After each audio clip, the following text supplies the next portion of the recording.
오늘도 살짝 이제 장중에 조금 불안하긴 했는데 막판에는 살짝 좀 당겨주는 그런 시장이었습니다. 변동성이 오늘도 작지는 않았거든요. 근데 최근에 이제 시장 변동성이 정말 너무 심하잖아요. 그러니까 오늘의 변동성 정도는 좀 애교인 것 같아요. 그래서 오늘을 기점으로 시장의 변동성이 조금 줄어들었으면 좋겠다. 이런 생각도 해봅니다. 그나마 좀 정신을 차릴 수 있었던 그런 시장이 아니었나 이렇게 판단을 하고요. 자, 방향성을 탐색하는 시장 이렇게 한번 잡아봤습니다. 주가가 급락을 보여준 이후에 단기 반등을 시도했고 그 다음에 눌림이 나오는 그런 구간인데 여전히 6,000포인트대는 상당히 저평가 구간이라는 생각은 변함은 없거든요. 그래서 지금 보면 확실히 반도체 업황에 대한 우려보다는 그러니까 반도체를 둘러싼 환경 자체가 좋지 않아요. 그래서 그렇게 좋지 않은 환경들이 언제 개선되는지에 따라서 시장의 반등 속도가 좀 달라지겠다 이런 생각은 듭니다. 주말 동안에 굉장히 많은 이슈들이 나왔어요. 삼성전자, 브로드컴 그리고 SK하이닉스가 엔비디아를 비롯한 다른 빅테크 업체와 계약을 체결한 모습들인데 이런 계약 규모를 다 합치면 1,000조 원이 넘습니다. 정말 어마어마한 계약이었고 이번 주말에도 확인할 수 있었던 건 AI향 메모리 반도체 수요는 여전히 급증하고 있다. 그 부분이었습니다. 그래서 업황에 대한 고민을 하기에는 이슈가 너무 좋았어요. 근데 그럼에도 불구하고 시장을 둘러싼 여건들, 예를 들면 뭐 유가가 조금 떨어지긴 했지만 여전히 고유가에 대한 불안감, 그리고 이번 주 FOMC에 대한 불안감, 그리고 빅테크의 프리캐시 플로우 소진에 대한 불안감, 이런 것들이 아직은 증시 주변에 있기 때문에 시장의 상단을 계속해서 누르고 있다라는 느낌은 듭니다. 그래서 그런 부분들이 언제 해소되는지를 봐야겠고 저도 그 부분에 포커스를 맞춰서 한번 말씀을 또 드려야 될 것 같아요. 자, 미국과 이란이 2주 만에 공습과 보복을 중단했습니다. 근데 이게 뭐 단기 중단일지 아닐지는 모르겠지만 국제 유가가 약간 의미 있게 꺾이긴 했습니다. 물론 WTI 기준으로 해서 여전히 높은 수준인 건 맞아요. 80달러 선은 너무 부담스럽긴 합니다. 70달러 선까지는 안정이 돼야 되는데 아직은 이게 휴전이 될지 뭐가 될지는 모르니까 불확실성을 안고 있다. 그래도 교전이 중단된 건 긍정적이다. 이렇게 보여져요. 제가 전에 한번 말씀을 드렸는데 지금 문제가 되는 게 그 패트리엇의 소진입니다. 그러니까 지대공 방어 미사일이죠. 그러니까 미사일이 외부에서 날아올 때 지상에서 미사일을 날려서 그걸 이제 공중에서 격추시키는 거예요. 그러니까 공중에서 격추시키면 지상에 떨어지는 것보다는 당연히 피해가 훨씬 더 적겠죠. 그걸 할 수 있는 게 미국의 패트리엇 그리고 LIG 디펜스 앤 에어로스페이스의 천궁2 이런 것들입니다. 근데 지금 이란이 공격할 때는 미국을 공격하는 게 아니고 주변에 있는 미군 기지나 이런 것들을 공격하잖아요. 그럼 그런 기지에 패트리엇들이 있는데 지금 재고가 얼마 안 남았습니다. 지금 남은 재고가 적게는 10%, 많아봤자 30% 정도.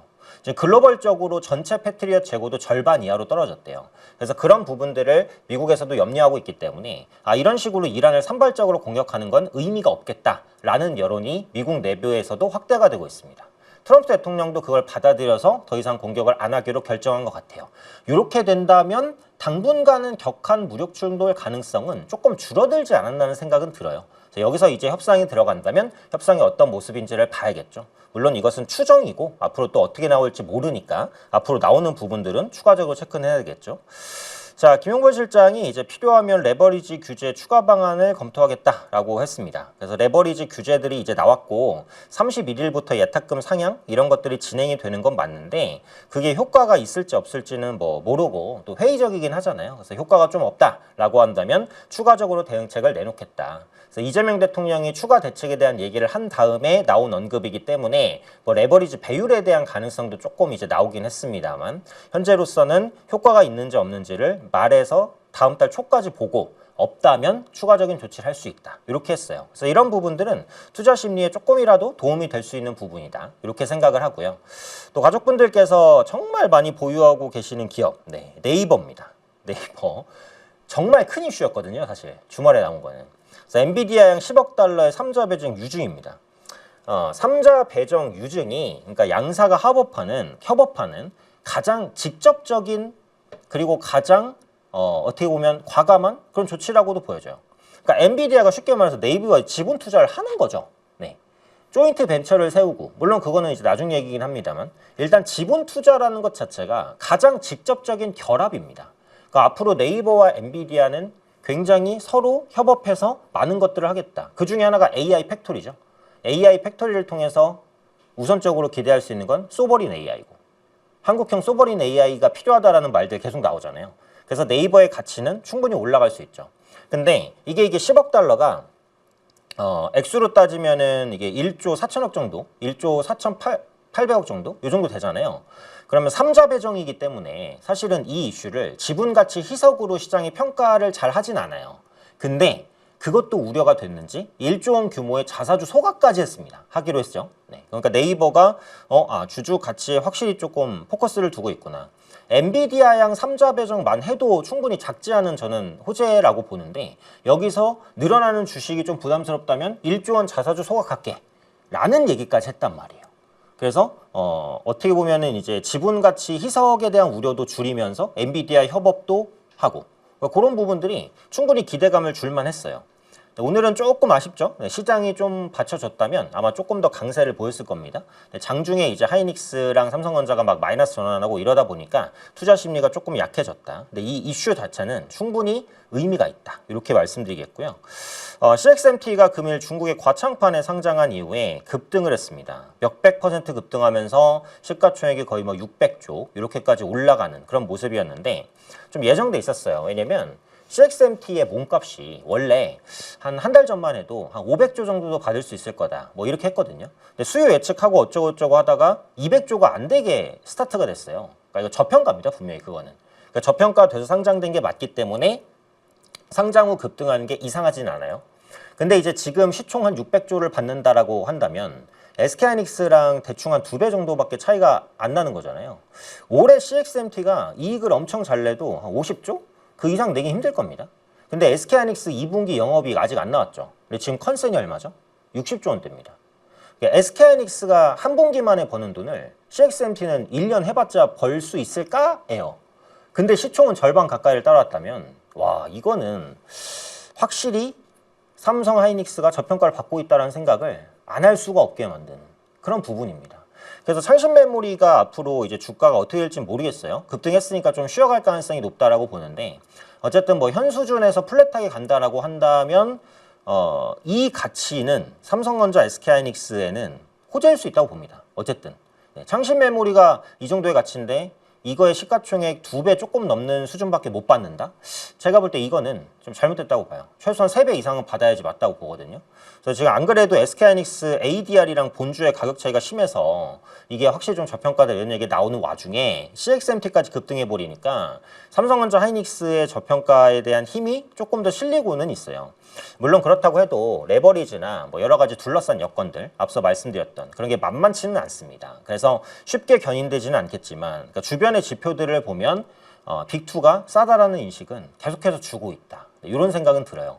앞으로도 창신 메모리 관련해서는 제가 코멘트를 많이 드릴 일은 있을 것 같습니다. 상장 후 흐름을 보면서 제가 추가적으로 또 말씀을 한번 드려볼게요. 특징 섹터 보겠습니다. 오늘은 되게 좀 난잡하게 올라간 것 같기는 한데요. 자, 일단은 로봇주, 아지넥스텍, 클로봇, 레인보우 로보틱스 다시 한번 올라왔고 전 로봇주는 이제 상승 시 비중 축소 의견을 계속 말씀은 드렸어요.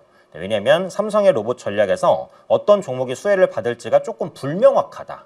그래서 레인보우 로보틱스랑 로봇 사업을 분리할 수도 있다. 이런 기사들이 투자 심리를 조금 악화시켰고 근데 아지네스텍은 이제 과거 삼성의 그 산업용 로봇에 대한 그 레퍼런스가 있었을 거예요. 그러면서 오늘 좀 가볍게 주목받으면서 좀 급등하는 이런 모습이었습니다. 조금 의미 있었던 건 DSP입니다. 디자인 솔루션 파트너, 디자인 하우스 업체죠. 가온칩스, AD테크, 에이징 랜드 이런 종목, 칩셋 미디어도 급등하는 그런 모습들이 나타났습니다. DSP 종목이 급등한다는 건 파운드리에 대한 기대감이 그만큼 올라가고 있다는 의미예요. 그래서 삼성 파운드리가 이번에 그 주말에 브로드컴과 굉장히 큰 규모의 계약을 맺었죠. 그게 메모리 칩만 주는 게 아니고 파운드리 계약도 같이 들어있는 겁니다. 그래서 파운드리의 실적 개선 기대감이 요즘에 계속 높아지고 있다. 그래서 해외 에이직 업체들이 삼성 파운드리를 주목하고 있다. 그래서 이런 부분들은 삼성전자의 가치를 끌어올릴 수 있는 요인으로 충분히 작용할 수 있다고 보고요. 엔터주 올라왔습니다. SM, 하이브, JIP 엔터. 싸기 때문에 언제든지 올라와도 이상하지 않은 섹터들인데 하이브가 내일 실적 발표합니다. 지금 2분기 영업이익 컨센이 1,500억. 역대 최대 실적입니다. 지금 방탄소년단의 월드 투어가 2분기부터 반영이 돼요. 근데 월드 투어가 지금도 진행이 되고 있죠. 이거 아마 최소 내년 초까지는 이어질 겁니다. 그러면 2분기, 3분기, 4분기, 내년 1분기까지는 실적 걱정은 사실 없어요. 하이브는. 그래서 좋은 실적을 하이브가 치고 나가 준다면 다른 엔터주도 조금 더 견인할 수 있는 그런 모습들이 나타나지 않을까. 그리고 오늘 박진영 위원장이 또 그 이름이 뭐였죠? 페노미언이었나? 그러니까 엔터사들을 이렇게 규합해서 하는 굉장히 큰 콘서트 같은 것들을 또 기획한다는 기사가 또 나왔었거든요. 그래서 이런 부분들이 엔터주의 투자 심리를 좀 개선시킬 수 있는 그런 요인으로 작용할 수도 있다. 이렇게 봅니다. 자, 그리고 백화점주 강했습니다. 네, 현대백화점, 롯데쇼핑, 신세계. 백화점도 실적이 좋기 때문에 그리고 최근에 조정이 좀 나왔어요. 그래서 언제든지 저가 매수가 들어와도 이상할 건 없었다. 이렇게 해석해도 될 것 같고 게임주, 펄어비스, 웹젠, 컴투스 오랜만에 올라왔습니다. 그러니까 오늘은 코스닥 시장이 어쨌든 좀 올라왔잖아요. 그래서 코스닥 시장의 낙폭과드 섹터 중에서 실적 기대감이 있는 종목군들 위주로 일단 수급이 좀 들어오는 그런 모습이 확인이 됐습니다. 그래서 낙폭과대, 엔터주, 게임주, 실적 모멘텀에 의해서 주가가 견인되면서 바닥권에서 올라오는 그런 흐름들이 나타났다. 역시 실적주는 시장이 반등하면 우선적으로 올라올 수 있다. 그런 힘이 있다. 이렇게 봐줄 수 있을 것 같아요. 자, 그리고 스테이블 코인 관련해서 다날과 네이버, 헥토파이낸셜 같은 종목군들 올라왔습니다. 요즘에 코인 관련된 얘기가 좀 꾸준하게 나오고 있어요. 그래서 코인 시장 성장에 대한 기대감들 계속해서 바라볼 수 있겠고 코인 관련주도 워낙 바닥에 있었기 때문에 앞으로 좀 꾸준히 견인될 수 있는 모멘텀들이 형성될 수 있지 않을까. 그러니까 예전에 뭐 코인 관련주로 분류됐던 우리기술 투자 이런 종목들 거의 뭐 지금 아웃 오브 안중이잖아요. 관심 받기인데 오늘은 우리 기술 투자도 살짝 좀 올라오려는 그런 시도를 하는 그런 하루가 아니었나. 그래서 코인 관련된 종목군들도 앞으로 꾸준히 체크를 해볼 만하다. 이렇게 말씀드려야 될 것 같아요. 국내 주요 이슈 한번 보겠습니다. 오늘도 참 이슈가 많아서 제가 압축을 한 건데 자, 공매도 단고가 16.8조 원 여전히 많은 수치지만 이번 달에 17% 감소했다.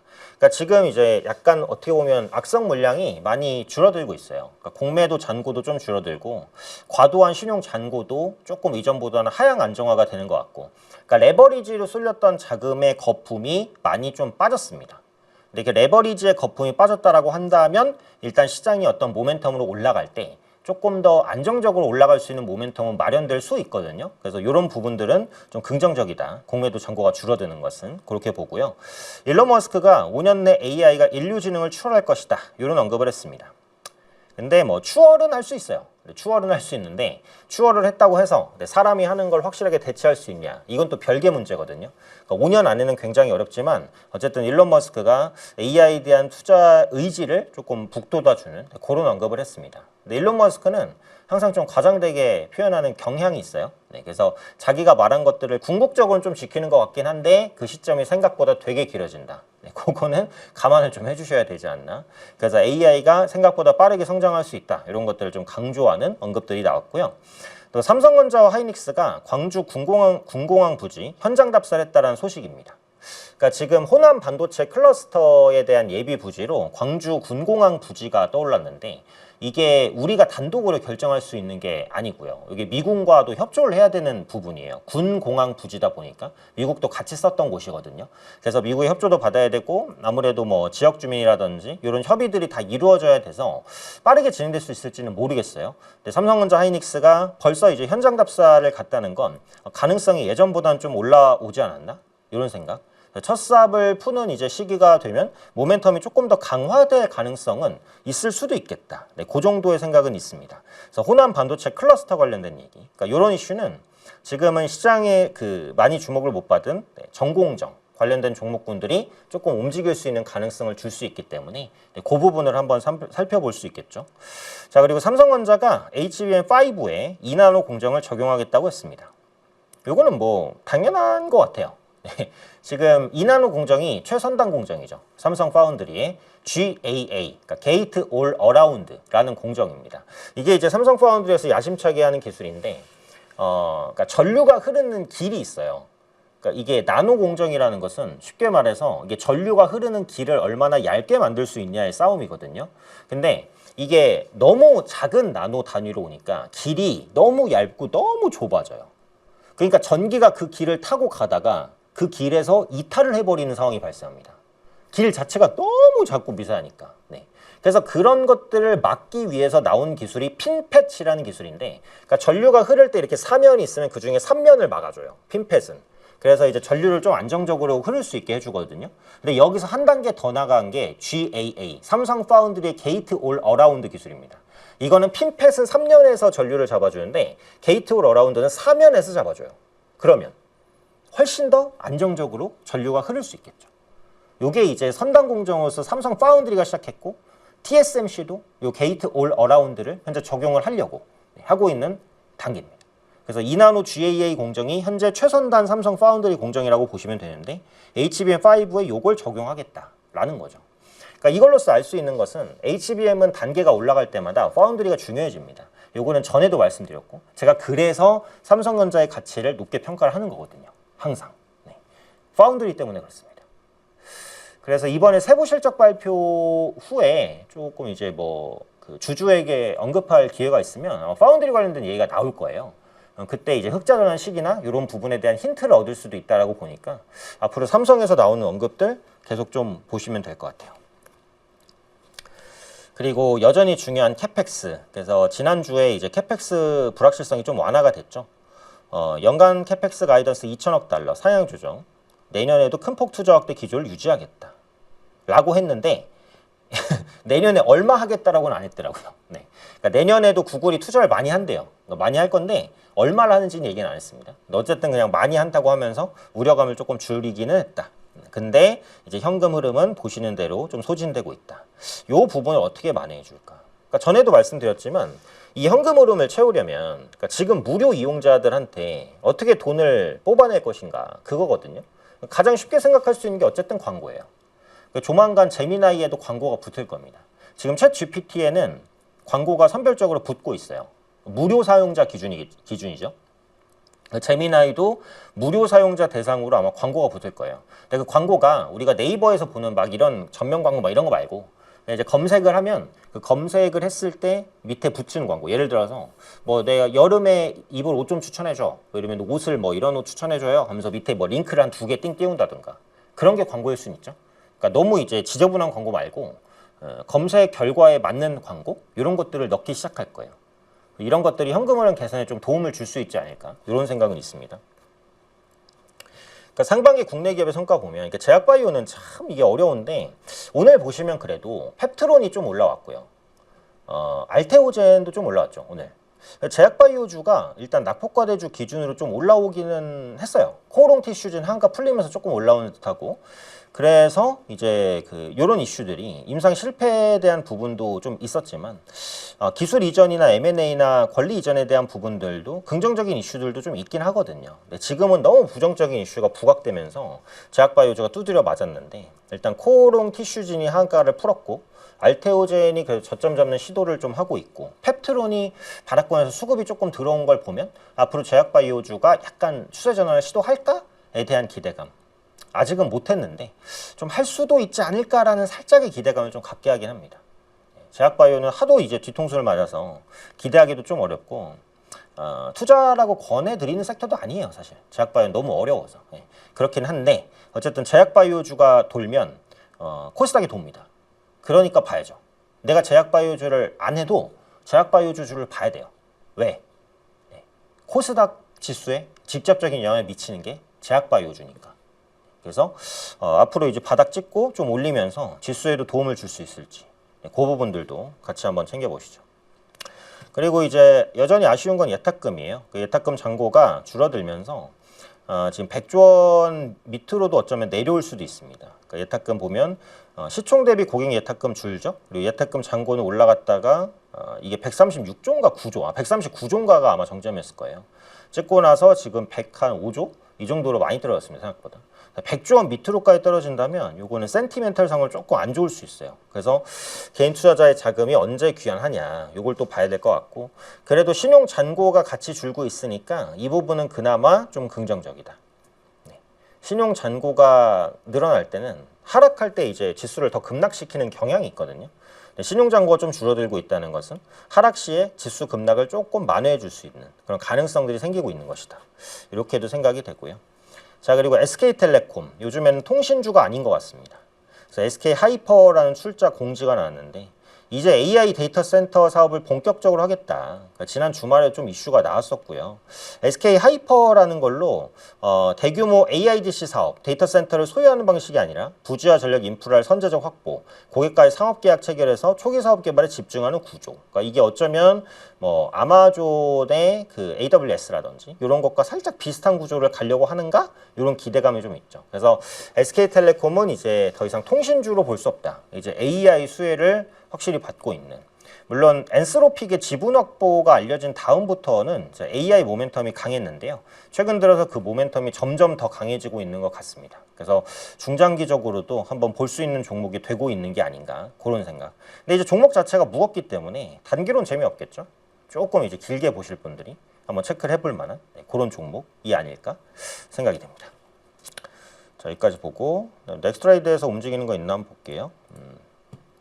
SNS텍 반도체 소부장 관련해서 블랭크 마스크 관련한 뭐 종목 올라가고 그다음에 두산 퓨얼셀 SOFC도 좀 보이고요. ST팜, 제약바이오, 에릭사우시스 공통점은 없네요. 제약바이오, 반도체, 에너지, 로봇까지 조금 조잡하게 좀 올라가는 모습입니다. 특징적으로 보이지는 않고 그냥 산발적이네요. 근데 지금 나스닥 관련해서 흐름 자체는 뭐 괜찮다라고 보여지니까 일단 내일장까지 반등을 좀 이어갈 수 있는지 한번 보고 오늘 그래도 밑꼬리를 좀 달았고 종목 자체를 보면 나쁘진 않아요. 거래소 상승 종목 많았고 코스닥도 상승 종목이 확실히 많기는 했으니까 압도적이진 않아도 시장 분위기는 조금씩 개선되는 쪽이라고 저는 생각을 합니다. 그리고 외국인 수급 전에도 말씀드렸듯이 외국인 수급은 크게 기대하기는 어려워요. 근데 지금 4조 매도, 3조 매도잖아요. 이게 계속될 거라고 보지는 않습니다. 당분간은 외국인 매도가 좀 나올 수 있는데 저는 매수로는 전환될 거라고 봐요. 근데 그렇다고 해서 강력한 매수까지는 아니고 그냥 양매수 정도, 그러니까 몇 천억에서 많이 사면 뭐 1.5조 이 정도 안에서 좀 매수로 원만하게, 그러니까 내일 당장 아니더라도 이번 주나 뭐 다음 주 내로는 좀 돌지 않을까. 근데 그게 티핑 포인트가 두 가지인 것 같아요. 그러니까 이번 주 FOMC 거기서 너무 매파적이지 않게 넘어가야겠죠. 그게 중요할 것 같고 두 번째로는 SK하이닉스 실적. 지금 컨센서스가 64조 3조까지 내려왔으니까 그러니까 하향된 컨센서스를 만족시키는지 그 부분 그것만 확인되면 외국인 수급은 다시 들어올 가능성도 있다. 네. 너무 걱정하지 말자. 더 중요한 건 개인 수급이다. 그죠? 개인 수급이 언제 들어온지가 좀 더 중요할 수 있겠다.